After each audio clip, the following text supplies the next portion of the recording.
Mga kaigsuonan ko na ni Kristo, katawhan sa Dios, ato mga igsuon diha sa mga online viewers, kanatong tanan nga ania karon, maayong buntag sa tanan. O gihatagan ang putaglaing kahigayunan sa Ginoo aron makasimba og pagbalaan imong adlaw, ang adlaw sa Dios. Busa ang ngayan ato siyang pasalamatan, ato siyang hatagan sa masipang pakpak. Sa kasaysayan sa Biblia, labi na sa mga Hudeo, ang konsepto sa gitawag natog mga slave o ulipon o sulugoon, lahi ra karon. Kay kaniadto ang mga ulipon or slave, kinahanglan nga naagyod sila kanunay magtukaw kung kanus maabot ang ilang agalon o ilang bossing.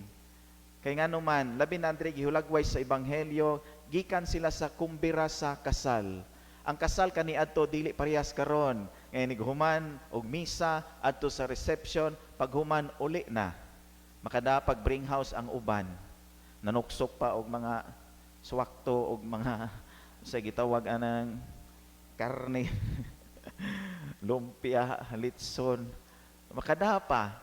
Pero kaniadto ang kasal sa mga Hudyo, taas kaayo. Dili usa ka adlaw kundi moabot pagpipila ka adlaw. Mao na nga wala damha o dili sila makatagna og kanus makauli ang ilang agalon. Mao na nga ang mga ulipon or slave kinahanglan nga ug maayo ka nga ulipon naagyo ka kanunay nagbantay ug kanus maabot ang imong agalon nga gikan og kumbira o kasal. So dili sila maka-expect og kanus buntag ba kadlawon ba sa sulod sa tulo ka adlaw o sunod adlaw.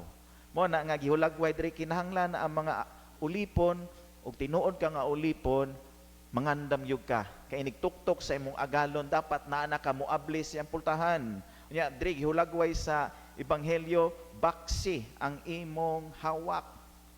Kay ang mga sulugoon sa una ang ilang attire dili man parehas karon nga sosyal kaayo, mas mahal pa ang gisuot sa mga gitawag nato helper kaysa gisuot sa mga anak. Gitawag na garment sa nga taas nga mura ba og sayal ba na sa taas kayo nga garment ang mga ulipon sa una. Kung gusto ka nga abtik ka nga ulipon, kung gusto ka makalihok o makatrabaho og maayo, kinahanglan baksan nimo ang imong garment kay para makalihok jud ka og maayo. Mao nang gihulagway diri baksi og hugot kay aron mualagad ka sa imong agalon. Ako ning gihisgutan mga igsuon kay tungod gihulagway sa Dios ang pagbalik niya ug ang atong kamatayon dili gayud matagna og kanus-a.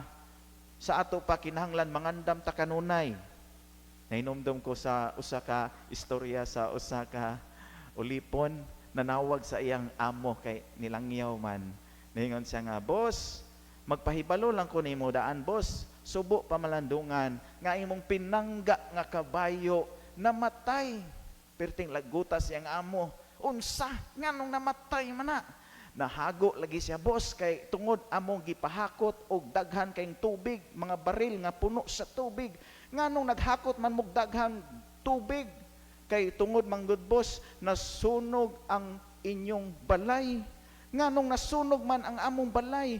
Kay naamay kandila nga natumba, good boss. Nganong naamay kandila sa balay? Kay tungod namatay ang imong mama. Nganong namatay man akong mama? Kay nisuon man siya kalit kadlawong dako gatuo kog kawatan akong gipusil imo man dayng mama." Wata ko dia kay pusilon puti ka. Dita komedya na. Mga igsuon, unsay role nato isip mga ulipon sa Ginoo? Isip mga binunyagan, kanus aman ta or dili man gyud nato matagna ang kamatayon ug di po nato matagna ug kanus mubalik ang Ginoo. What is the best way to prepare? Unsa man matang, unsang klasiha or unsang maayong matang nga sa pagpangandam sa pag-abot sa atong kamatayon o sa pagbalik sa Ginoo. Matud pa sa usa ka magwawali, what is the best way to prepare is to live a fulfilled life. Kinahanglan nga aduna tay gitawag og kumpleto nga kinabuhi. And how to live a fulfilled life? First, kinahanglan nga mahigugmata. Find someone to love. Nakabantay mo kung once nga in love ganita or nahigugmata, ganado kay ta mo trabaho. Ganado og basko kay ta mo alagad kay nahigugma man ta. Tanawa ko ng atong mga kabatanunan, bisan ka mong mga minyo, kung in love mo, tanawa, wa mo kabantay, ana, once nga in love mo, busog mo kanunay. Di mo ganahan mo kaon. Tanawa ng mga manag-uyab karon mag-date mo. Di ba, gamay rin yung kanon. Kaya nga naman, busog mo kay tungod in love mo. Napoy uban nga mang in love, blooming kanunay. Bisan way gipang butang nga matsinsanso ug uban pang gibutang sa naong. Blooming kanunay kay in love man. Nga nakabantay mo basta in love, kugihan kaayo. Di gyud siya bation og kanang gitawag og kakapoy. Tanawa mo mga ginikanan kay na in love mo sa iyong pamilya, na in love mo sa iyong anak, bisan nga hago kay mo sa trabaho, abot sa inyong bay, kaya nakita mo sa inyong mga hinigugma, ganahan gihapon mo trabaho. Sa mga inahan, ganahan gihapon mo trabaho, pero naiyaw-yaw gamay. Kasabaan yung anak, ganina naman yung hugason, ni pamahaw pa man uli na lang ko ni nanaghan gihapon ng maong hugason. Ato yung hatagan o gitawag o priority ang atong mga hinigugma. Kung asa ka nahigugma, mabitaw na nga short form man ni sa Ebanghelyo kung ibasa, ang long form ni ini nagaingon nga kung asa imong bahandi na ang imong kasing-kasing. So imong pamilya imong giisip nga bahandi to ang imong kasing-kasing. Pero ang imong bahandi tua dito sa imong bisyo, tua po imong kasing-kasing, imong gisalikway ang imong pamilya kay tungod nag-focus ka nga imong gihimo nga number 1 nga bahandi ang imong mga bisyo o gisalikway nimo ang imong pamilya. Ato-ato ra nino, pero gamisa ko dito sa syudad. Giimbitar ko og bago ra ni giimbitar ko og misa sa usa ka kapilya nga opening salvo sa ilang novena mass, preparation sa ilang festa. Nag-expect ko kay dako niyang kapilya, kaila man ako pod ang tag-iya ang chapel chairman mo nang giimbitar ko. Pag abot na ko to kay dako gini kapilya. So na-expect ko kay mao ni kinahanglan nga novena mass, daghan kayong tao. Napag-abot na ko dito na namuot ko og naguol kay imagine mo naggikan kog tabuan ya mao ra kong giadto dito. 5 kabok na nimba. Lami ay iuli ibalik sa tabuan.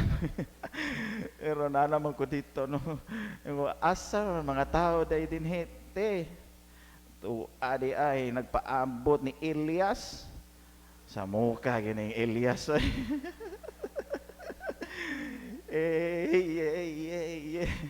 Ginoo ko ning Elias.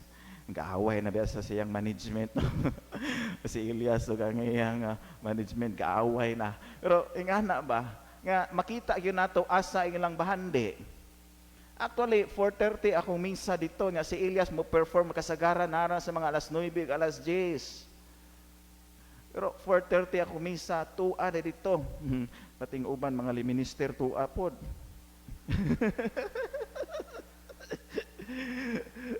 Pero maigsoon, no, ato makita og asa gyud ang atong tinuod nga bahandi. Kung asa ta na focus tuwa ang atong kasing-kasing, ato nang i-consider nga tinuod nato nga bahandi. Find someone to love. Kung nahigugma ka sa imong trabaho, tanawa, makabantay mo og nahigugma ta sa atong trabaho, ganado gyud kay ta mo trabaho. Musayo pa ta sa atong trabahoan. Pero og wa ka nahigugma sa imong trabaho, bisan nga sayo pa sa buntag bugat na kay imong naong, sa puton na kayo ka, kapoy kay ilihok kay wa man ka mahigugma sa imong trabaho. Pero og nahigugma ka, sos perte ka gana, manglibre pa ka og snack sa imong mga kauban. Bisan wa na kay kwarta. Kung nahigugma ta sa atong trabaho, mas mahigugma pud unta ta sa atong pamilya. If you love your work, love your family more. Kay usahay nato mao ni usahay nakabantay mo mga igsuon kasagaran makaguba sa relasyon kanang na-focus ta og maayo sa atong trabaho. Nalimtan na nato ang atong oras o panahon para sa atong hinigugma o para sa atong pamilya. Matod pa sa panultihon nga sa imong trabaho, if you are expandable, remember that you are irreplaceable to your family. Kung maayo kay ka sa imong trabaho, mas maayo po unta ka sa imong pamilya. Dili lang kay na-focus ka sa imong trabaho, inighuman nimo gawas sa trabahoan nimo, ang imong trabaho gibit-bit pag yun nimo sa inyong balay. Busy kay ka, nag-overtime ka sa imong trabaho, iniguli na imo sa imong balay, nangatog na imong anak ug asawa, urban na baron. Unya inigugma mo sayo na pud ka og mata kay mo balik sa imong trabahoan, natuog pa imong mga anak ug pamilya, wa mo makighimamat, wa mo makig-istorya. Na-focus ka sa imong trabaho kay para nimo ang bahandi nako mao ni ang akong trabaho. So tua ang imong kasing-kasing didto. Kung nahigugma ka sa imong trabaho, love more your family. Gahin yun ta og panahon og oras sa atong pamilya. Mo bitaw na kamo mga anak usab, mga batan-on nga ani akaron. Kung nahigugma mo sa inyong pag-eskwela, kung nahigugma mo sa inyong mga barkada, inighuman yung eskwela, gikan mo nag-eskwela Lunes hangtod Biyernes usahay Sabado. Unya inig Sabado nigwa na mo'y klase og Domingo, tua pud mo sa inyong mga barkada. Tua pud mo sa inyong mga lingaw-lingaw nga imbes nga kanang duha ka adlaw Saturday and Sunday naa mo sa inyong pamilya, kay from Monday to Friday naa mo sa eskwelahan. Kung nahigugma mo sa inyong pamilya, adto gyud ang inyong kasing-kasing. So sa ato pa kung naa mo kanunay sa inyong barkada, tua pod ang inyong kasing-kasing ug wa diha sa inyong pamilya. Find someone to love. Ug mauna nga ma-fulfill nato ang atong kinabuhi. Lastly, how to live a fulfilled life, find something to do. Mangita gyud ta og laing paagi nga makaserbisyo ug makaalagad ta sa atong isig katawo. Mo bitaw ning atong mga liminister dinhi, ang atong mga katikista, kamo mga choir o nangalagad sa simbahan na may mga tagsa-tagsa ka trabaho, pero nangita pa mo og laing trabaho. Kay kanang inyong trabaho karon isip mga liminister, isip mga katikista, isip mga chapel chairman, isip choir, isip cluster leader. Inyong gihalad ang inyong kaugalingon sa pag-alagad sa simbahan, kay inyo ning gi-consider nga bahandi para ninyo. Ang akong pagkalaminister, bisan busy ko, maestra na ko, nanarbaho pa ko din sa barangay, opisyalis pa ko sa lungsod, pero ni sideline ka, nangalagad ka sa simbahan nga libre o way sweldo, kay imong giisip ang imong pag-alagad nga bahandi o pinaagi niini, tua ang imong gitawag o bahandi o kasing-kasing. Dahil nahinumdong ko sa nag-teaching, last na ni, nag-teaching regency ko, nagtudlo ko sa usa ka tunghaan. Diha ko'y estudyante, grade 12. Na-late siya sa akong klase. Namuot ra po ko o nag-uol sa iyang kahimtang. Kay samtang ga klase ko, na ako'y gipasolve nga problema, sitwasyon sa akong klase. Nakuha ra po nako na nga sitwasyon sa kanawitang kang Dr.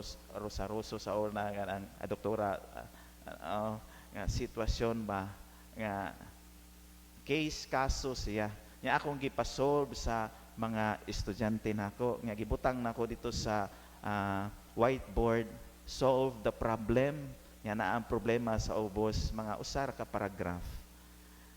Naabot ang estudyante na late, lucky, og niingon siya, "Sir, sorry jud kayo sir, mailhan gyud mo nga bago pag yun siya nga namata, kay ang iyang naong ga hubag-hubag padri ang mata niya ga insik pa nya kana bitaw kanang matugta nga way lihok-lihok nya nay agi sa unlan dinhi nga gabadlis pa nya naapod diri sa pikas napay puti-puti nga laway nga nauga.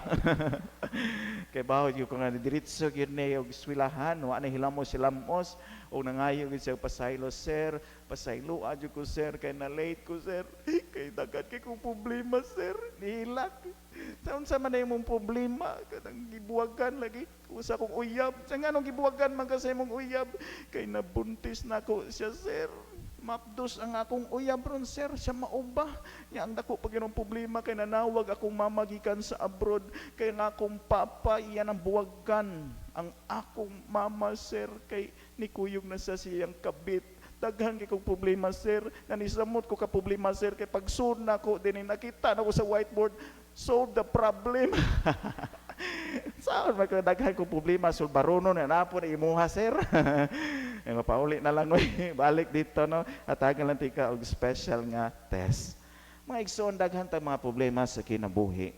Pero atong hinumduman nga aduna pud tay bahandi nga atong gitreasure pag-ayo. Hinaot mga igsoon nga ang someone nga gipasabot nato niini ang Ginoo. Find someone to love, atong i-prioritize ang Ginoo. Mo nang ani ata karon Domingong dako ni simba og nagdahigta sa Dios kay atong giisip nga dakong bahandi, number 1 atong bahandi ang Ginoo, naa pod atong kasing-kasing. Mo nang ani ata karon nagsimba og nagdahig kaniya. Amen. Bali